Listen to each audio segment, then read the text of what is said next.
I'm Christy Shriver, and we're here to discuss books that have changed the world and have changed us.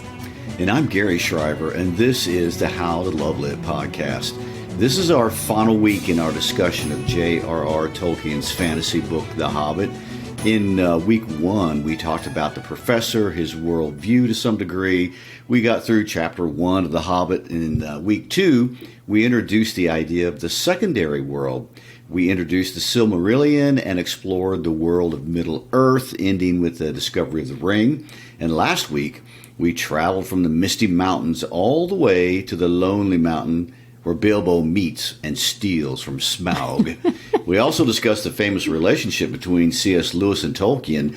Christy, what's in store for our discussion this week? Well, obviously, we want to finish the book, and there is, of course, the big battle scene, although Bilbo's conversations with Smaug may be my favorite part of the story. But the battle scenes are definitely the most exciting parts, and they're fastest and easiest to read.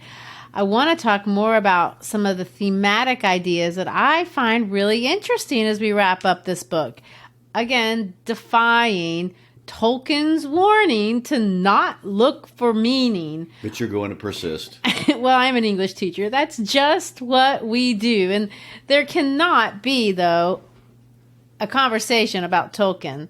We can't conclude without talking about this element, video gaming. Video gaming. I wasn't expecting that. I mean, you're not much of a gamer, and since Tolkien died in 1973, I can't see that he was much of one as well either. Well, there is that. True, and I will confess that not embracing video gaming is, I'm sure, my loss, because I do love games in general. I just have trouble with the technology. I don't want to reveal my age, but it is a problem. Oh, no. We know that your age is a dark Middle-earth, elvish-style secret. Yes, it is. But I also want to say I didn't start out anti-video games, although I don't play much now. I played Pac-Man, River Raid, Donkey Kong, Asteroids. Did you play any of those? Yes. But then the systems got complicated, and Nintendo had just way too many buttons. I quit. Well, you're coming pretty close to giving away your age there.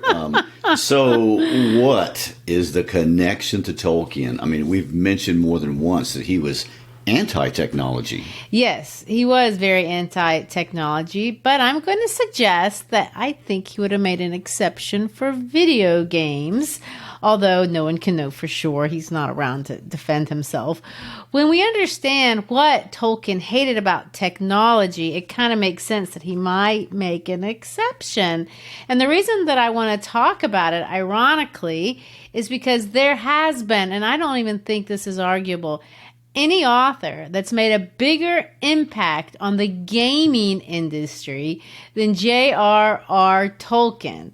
I mean, what is gaming if it's not fantasy? True, but honestly, it goes back even before gaming. I was surprised to see that when Morton Zimmerman, the screenwriter, as early as 1957, contacted Tolkien about making an animated movie about Lord of the Rings, and Tolkien wasn't opposed. He said this, "As far as I'm concerned personally, I should welcome the idea of an animated motion picture with all of the risk of vulgarization." Vulgarization, yes. Oh heavenly. Well, honestly, at first pass, that surprised me that he wasn't just unequivocally opposed. But it's not out of character when you understand how important, or the importance that he places on the secondary world. I mean, Tolkien loved imagination. So it makes sense, in some sense, that he would like the idea of expanding it. Well, true, but only if you could do it right, which Zimmerman couldn't. Oops. When Tolkien read Zimmerman's first detailed outline of the movie, he lost his mind. He called it extreme silliness and incompetence. He said this, "This document, as it stands, is sufficient to give me grave anxiety about the actual dialogue that will be used. I should say Zimmerman is quite incapable of excerpting or adapting the spoken words of the book. He is hasty, insensitive, and impertinent." Impertinent? Oh my. Well, what did Zimmerman do? Why that would merit such criticism? Oh, he committed the gravest of all sins. He only skimmed the books.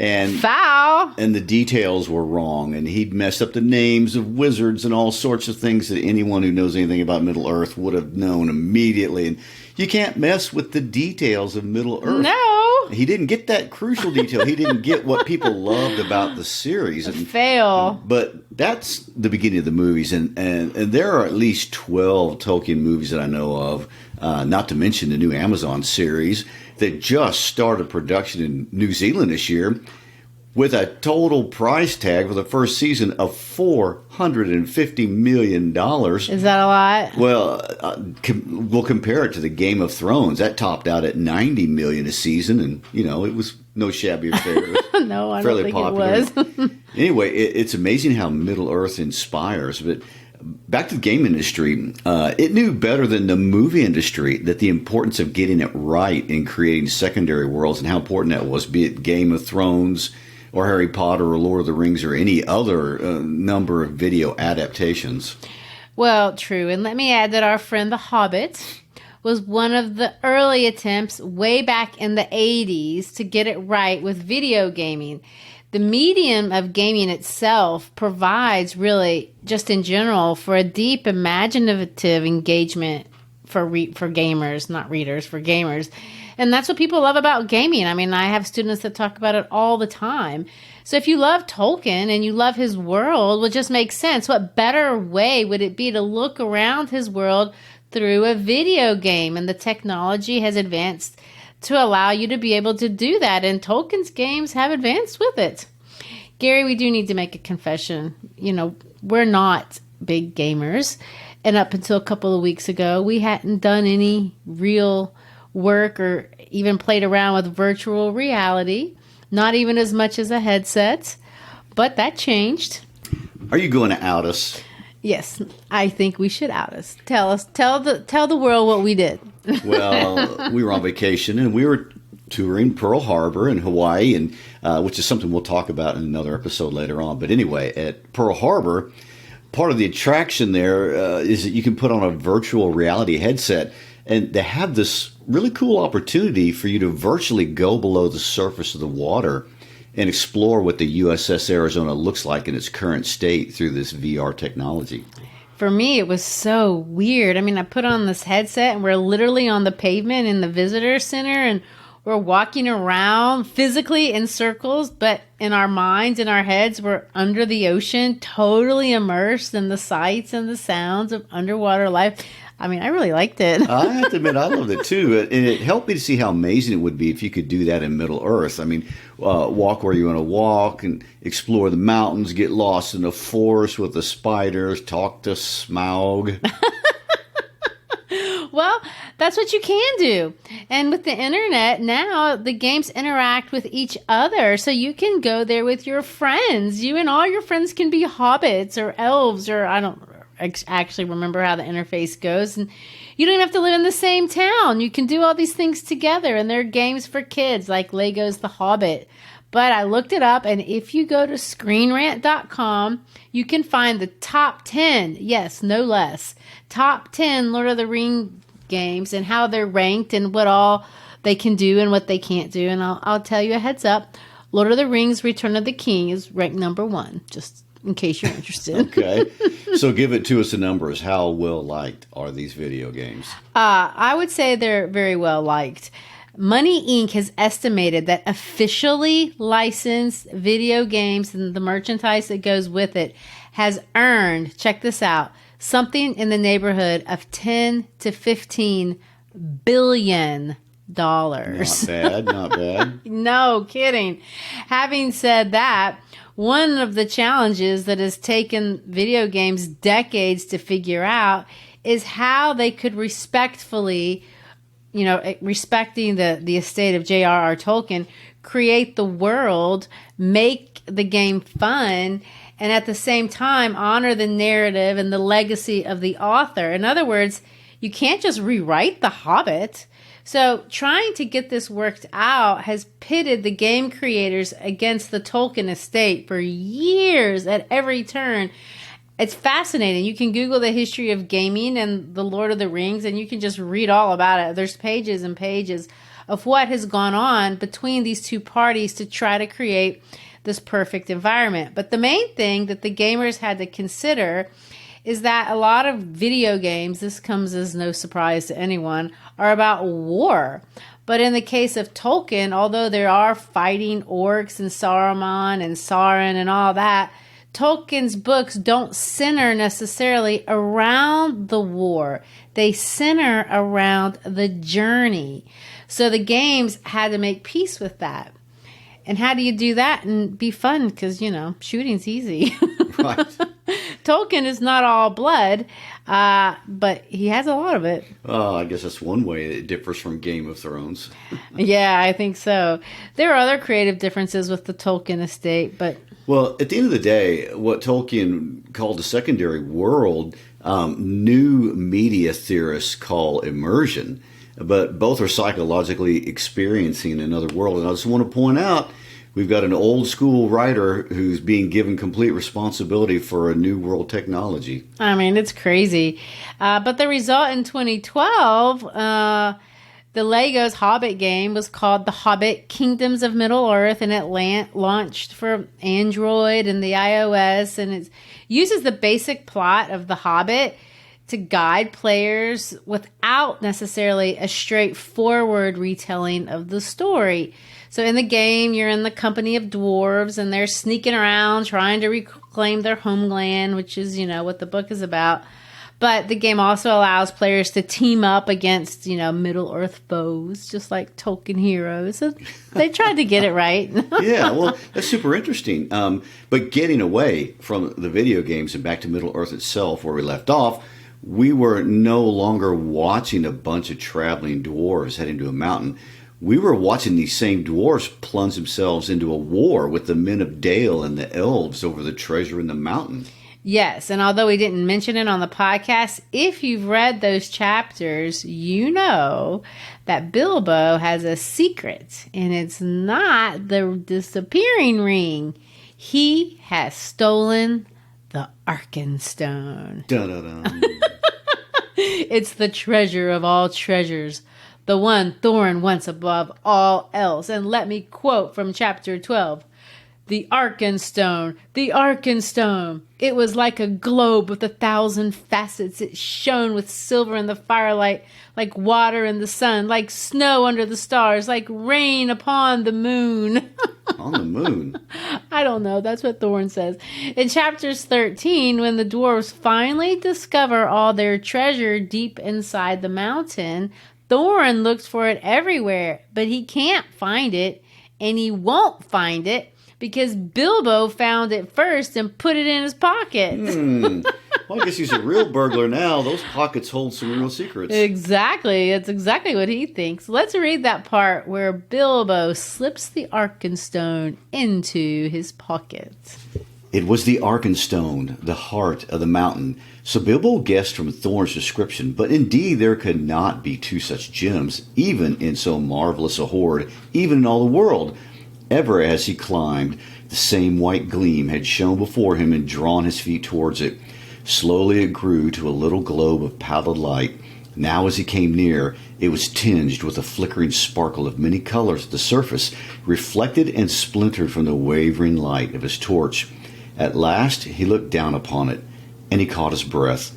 The great jewel shone before his feet of its own inner light, and yet cut and fashioned by the dwarves, who had dug it from the heart of the mountain long ago. It took all light that fell upon it and changed it into 10,000 sparks of white radiance, shot with the glints of the rainbow.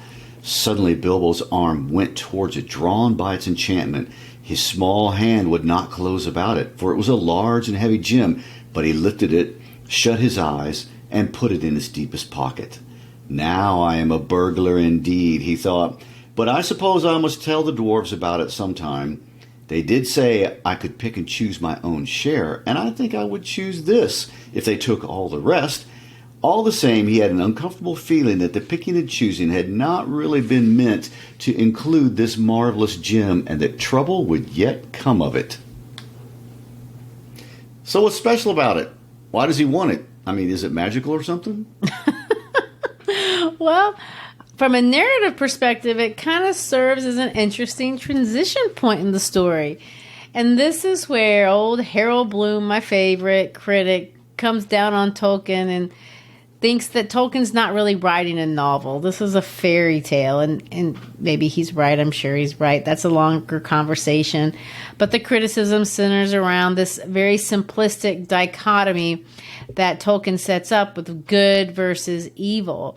So far, there is no discussion about what makes things good or evil. They're obviously one or the other. Trolls are inherently evil. Goblins are inherently evil. Spiders are inherently evil. Although I know some people don't agree with that. But I think you do. Well, yeah. But I will say Tolkien had an unfortunate encounter with a spider when he was a kid in South Africa. So he may have some legitimate trauma here. But at the end of the day, the dragon is clearly and unequivocally and unquestionably, albeit a little charming in his own way, evil. We're not confused about any of that. But now we're going to start to see conflict between groups that looks like evil is emerging, but these are groups of people that are supposed to be good. Men, elves, dwarves, they're good. Gandalf is going to say later on in The Lord of the Rings this: nothing is evil in the beginning, not even Sauron. So we're going to start to see a little complication in this simplistic dichotomy that Tolkien has set up all the way up to this point in the book. Well, then what is making people evil? Why are people suddenly doing bad things? What makes a Sauron become a Sauron, or a troll become a troll, or an orc become an orc, or a Smaug become a Smaug? What do these things have in common that have corrupted them? Well, I want to say one thing about the simplicity of the good versus evil dichotomy right here. This was originally written as a children's book, correct? Yes, exactly. Well, if you pay attention to children's books or you watch children's TV shows, they don't like you confusing the characters. Yeah. They want the good to be dependably good, the bad to be dependably bad, and even if the story's predictable, that's fine. You have to be older to appreciate the nuance of gray areas in characters. And yet here in Lord of the Rings, he throws a wrench for the kiddos. Now you've got this confusion in the last couple chapters of the book. Well, does Tolkien land on the biblical teaching that the love of money is the root of evil? I mean, is it greed? Is that a problem for Thorin here? Yeah, and that would be a very simple dichotomy that even a child can understand. I mean, kids are selfish. No disrespect, kids, but it's all of us. But they are. But that would be too simplistic, and it's too moralizing and too obvious, even for Tolkien and even for a children's book. And I guess maybe in a sense that's a little bit of it, but let's make it a little bit more complicated. What he's trying to do is more obvious in the Lord of the Rings series because, well, for one thing, it's like very long. So he develops the idea more completely in a trilogy as opposed to just trying to flesh it out simplistically in a children's story. But his philosophy, his worldview is here in baby form. Lots of people suggest, and I think I kind of agree with them, that The Hobbit, by the way, is Tolkien's masterpiece. But, that's an argument for another day. Anyway, for Tolkien, true evil is associated with power and the desire to grow your power. Tolkien saw power, especially power over others, as man's real problem. So in The Hobbit, this is a very obvious representation. Yes, it's a children's book. So power is represented by literal material possessions, something very tangible. Material equals power in an obvious way, which is kind of the paradox of the entire quest, because the only reason the dwarves want to go on the quest is to restore the power of their birthright, the treasure, their place in the world.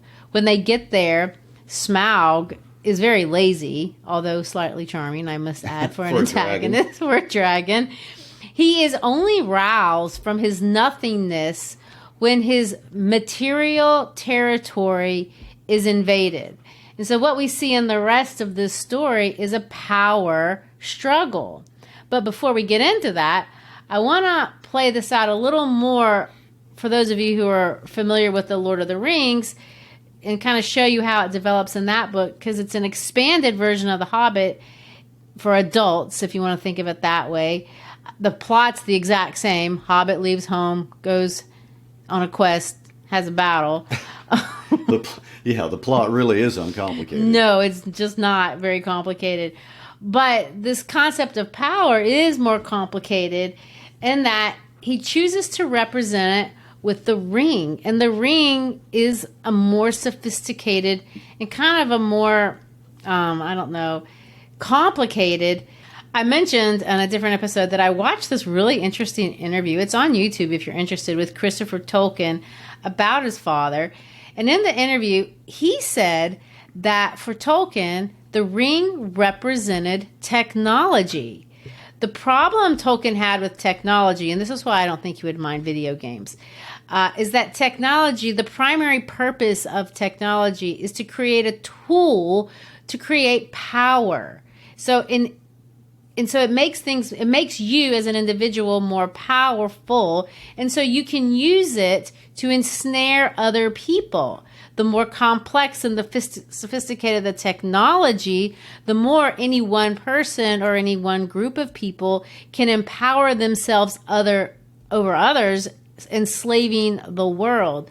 He said, I thought this was interesting, that technology took human slavery in its most obvious form and hid it inside of a factory or places where you couldn't see it, but it never eliminated it. And this was something that was his, problem with the world.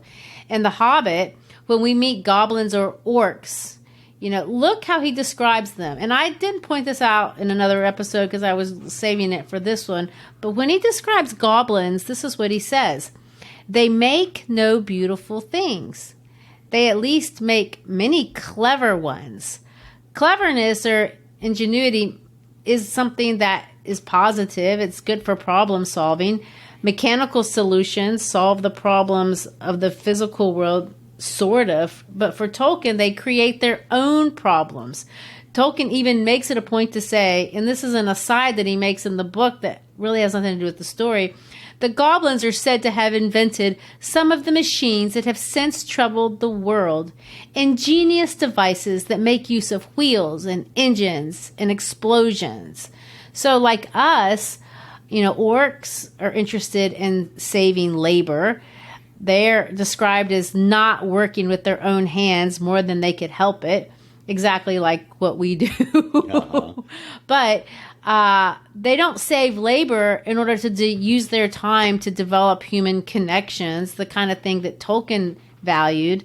Their slothfulness, the slothfulness of the goblins or the orcs, is sinister. It's power obsessed. It's territory obsessed. It's also insatiable. You can never have enough slothfulness. You can never have enough, material possessions. So whatever labor cannot be done by machines, the orcs had no problem making people into slaves, and they would have them work till they die for want of air and light. That comes right out of The Hobbit. Tolkien's narrator passes judgment on these ambitious goblins and their entire value system. It's obvious that it's evil. It's wicked. He calls it bad-hearted. Well, we have seen that played out tenfold these days with what we're able to do with technology. I mean, we have saved a lot of effort and physical labor through technology, but I don't know if we use our free time in what we might call a Hobbit-approved way. I don't think more of us are using our time with things like learning guitar and having outside parties or any of the simple things as Tolkien describes them. Exactly. I mean, actually, the more technology we have, I find myself busier and busier. And he would have never imagined a world with Instagram accounts and trackers on your phone and digital passports and contract tracing and, all of the things that have come out of the last couple of years for us. He'd be horrified, and not because he doesn't like convenience, but he thought it was dangerous. He thought the power that technology gave us corrupted even people of the most goodwill. When Gandalf says he won't touch the ring, and this is out of Lord of the Rings, He says because it would make him more wicked than Sauron. He thinks that the power, if he had it, would be just as evil because he would be self-righteous. And self-righteousness is the worst kind of wickedness for Tolkien. It's the most obvious, or I guess the most unobvious form of evil. The one ring to rule them all. That means just that, the technological power to have total control. And it doesn't matter your motives. By definition, no matter how good or evil you are, that is total evil. So, we're going to take that idea that we're all familiar with the Lord of the Rings, and we're going to scale it back to this simpler way of looking at it that we see in The Hobbit. But it's really the same thing. Well, everybody wants the treasure, and you're right, and they're ready to kill for it. Men, dwarves, orcs, everybody. It's funny what they call it. They call it the dragon sickness, and the master of Lake Town is the first one to succumb to the dragon sickness, and he steals treasure intended for the relief of the inhabitants, and he dies alone in the wilderness. Yes, that's too bad. But what's worse than that is Thorin. He and Bilbo are friends. But when he finds out that Bilbo has given the Arkenstone to Bard, he loses his mind. Let's read that part, because if you've read the story up to this part when they've been just friends, you're just kind of shocked.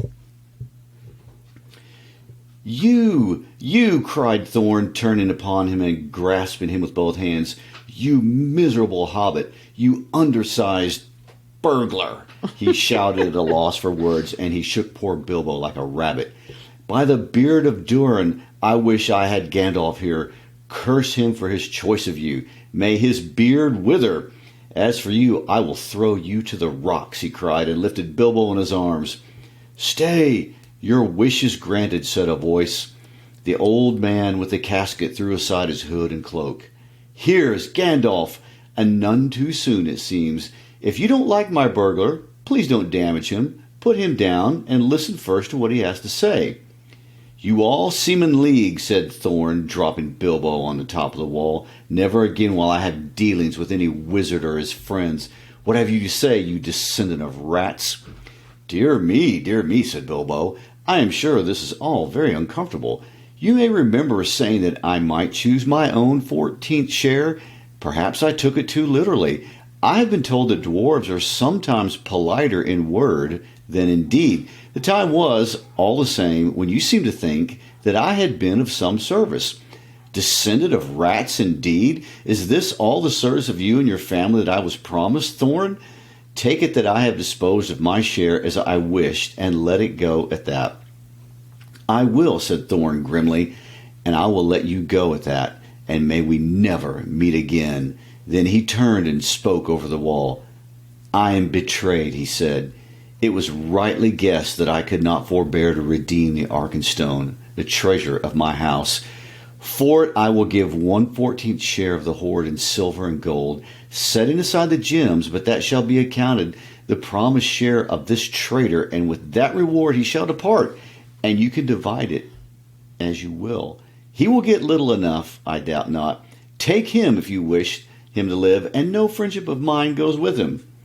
Get down now to your friends, he said to Bilbo, or I will throw you down. What about the gold and silver? Asked Bilbo. That shall follow after, as can be arranged, said he. Get down. Until then, we keep the stone, cried Bard.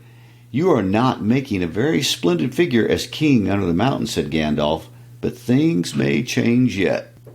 It's so harsh and mean. After they've gone through so much. I know, but Thorn has the dragon sickness. Like Smaug, like Gollum, like trolls, like orcs, like everybody. So why is a hobbit such a pure creature? How does he escape corruption? It appears men and elves and dwarves, they're all ready to fight. I know, and here Bilbo is giving up 14th of his treasure just to have peace. But it's funny that you should ask because, Tolkien has a point there. And it's another weird Tolkien thing. And once again, it reflects on his Christianity and the theology that's deeply rooted in his world view.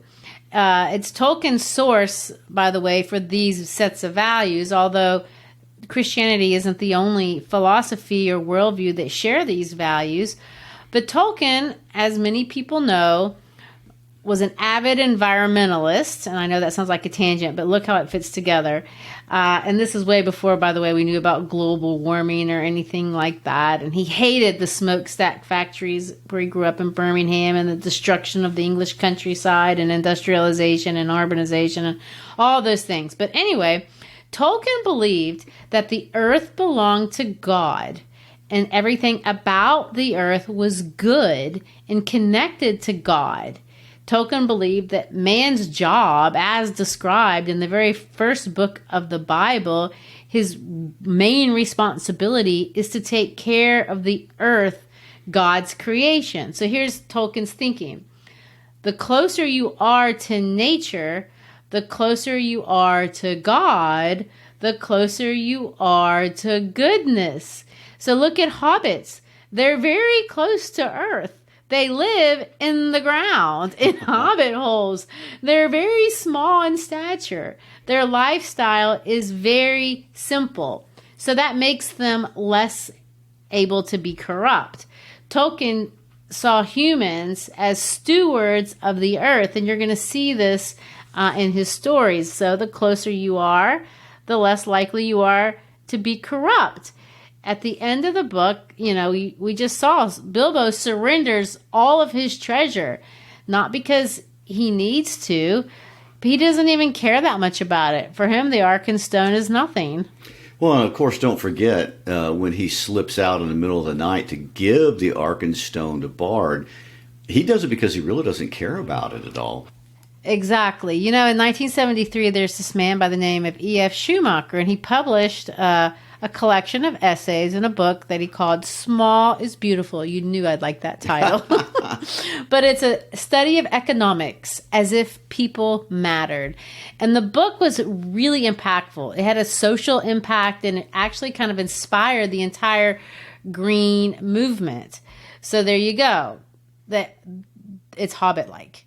The greener you are, the simpler you are, the more connected to the earth you are, the more likely you are to feel embedded in community.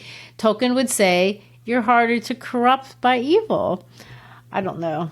It's obvious. I'm not going to deny that everyone can be corrupted. No doubt. And as in all things, the enemy of my enemy is my friend. And as soon as the goblins and the wolves show up, all the problems are forgotten. And it was kind of fun to see every set of creatures from the entire book. I mean, from the eagles to Beorn to the elves, everyone played a role in winning this final battle. Yeah, the final battle is really, really exciting. And I love the parlay. I mean, all that kind of, when they say parlay, I always think of Pirates of the Caribbean. But from the parlay onward between Bard and Thorin, all the way to when Bilbo almost gets in trouble because he hides by not wearing his ring so he doesn't get killed in the war, and then they can't find him after it's all over. But, in that final scene, what you see is all the races. And remember, people think, well, they're all the same. They're all British, English, white people, but they're not. He has made up all these different races, eagles and birds and all these things from mythology, and they're uniting. And what are they uniting against? Technology. Technology was what was pitting them against each other. Technology, the power, the desire for power, that's the problem. Make of it what you will, but that's Tolkien's warning and experience that he had in the modern world. And he was saying this over 100 years ago. Interesting. And all of that's a total reflection of his experience with World War I. But that makes it no less true today. Exactly. And so we're left with the ending when Bilbo returns to the Shire and Bag in. And by the way, I should have said this before the last episode, but we're all the way through the book, and I noticed that the name, the Shire, is not ever used. I know, we've been calling it that the whole time, and it's not called that until Lord of the Rings 12 years later. But that's the problem when you know the book's better than the guy who wrote them when he wrote them. The Shire, whatever it's called, is our entry point into the secondary world, and it's also going to end up being our exit point. It's the kind of place that a lot of us can relate to. It's the kind of average place, a place where a little regular person like me could maybe imagine becoming a hero, and that creates a happy ending. A lot of what we know about Tolkien's ideas for storytelling and imagination come from the essays that he wrote. And of course, his most famous one of the most famous ones that I've referred to before, is called On Fairy Stories. And in this essay, he's going to argue that fairy stories are not solely for children. He believed that creating fantasy was important in terms of being a human. It was part of our God-likeness, and he believed that God created man in his image. And what does that mean? That man can create. Man can create his own world, and that's what fantasy is. However, Tolkien also says this in this essay, that all fairy tales should have a happy ending, and he calls it a Eucatastrophe. A what? I know, I'm not even sure I can say it. Eucatastrophe, a happy ending. And by a happy ending, he means an ending of redemption. He believed that all stories must end in happiness and in redemption. And I love that because I hate sad stories. Fantasy stories redeem something that was lost, something that was corrupt. In the final scene, we see all these heroes. There's quite a few heroes. There's obviously Bard. There's Bjorn, the shape-shifting bear. He's the best. But the greatest hero is the one that redeems, and that's Bilbo, the ordinary guy who takes on the responsibility he didn't even ask for and redeems the world who had lost something. When we get to the end, Bilbo returns and he finds out that there was a personal cost to his adventure, as there always is. And nobody back home cared. They had stolen from him. They don't understand him anymore, but he doesn't really seem to mind. He was a small player in something greater, a redemption story, and to him that made it all worth it. Yes, and in honor of that, we should read the last page of the book, The Happy Ending. It's years later.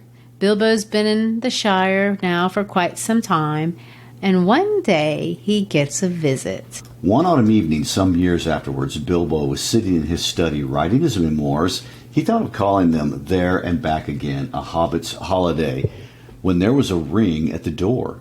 It was Gandalf and a dwarf was actually Balin. Come in, said Bilbo, and soon they were settled in chairs by the fire.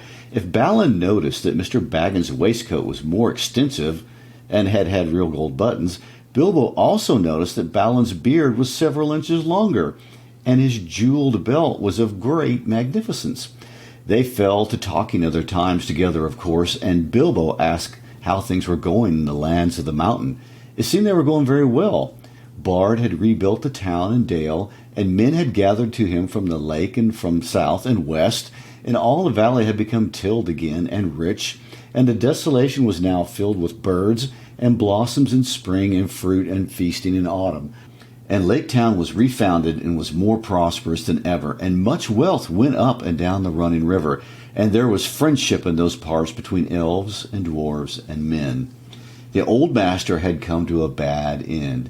Bard had given him much gold for the help of the lake people, but being of the kind that easily catches such disease, he fell under the dragon sickness and took most of the gold and fled with it, and died of starvation in the waste, deserted by his companions.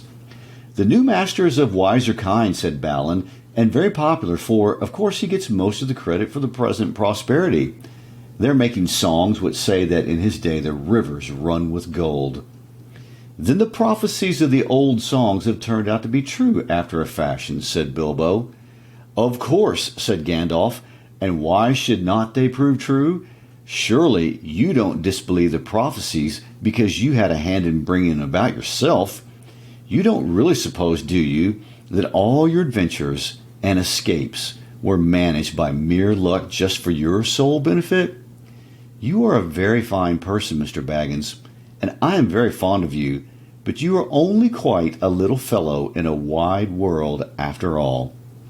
"Thank goodness," said Bilbo, laughing, and handed him the tobacco jar. It's a Eucatastrophe. For Tolkien, your story isn't over until you're redeemed. You've been part of an adventure. Your life isn't over until that's happened. So keep walking, keep fighting, keep slaying the dragon until the Eucatastrophe is in the works. It's a nice idea. Yes, it is. Well, thank you all for being with us through this series on The Hobbit. We've really enjoyed it. And we always like to ask you to text an episode to a friend and bring them in on the fun times that we're having reading these books. Check us out on our social media pages. Check us out at howtolovelitpodcast.com. And once again, thanks for being with us. Peace out.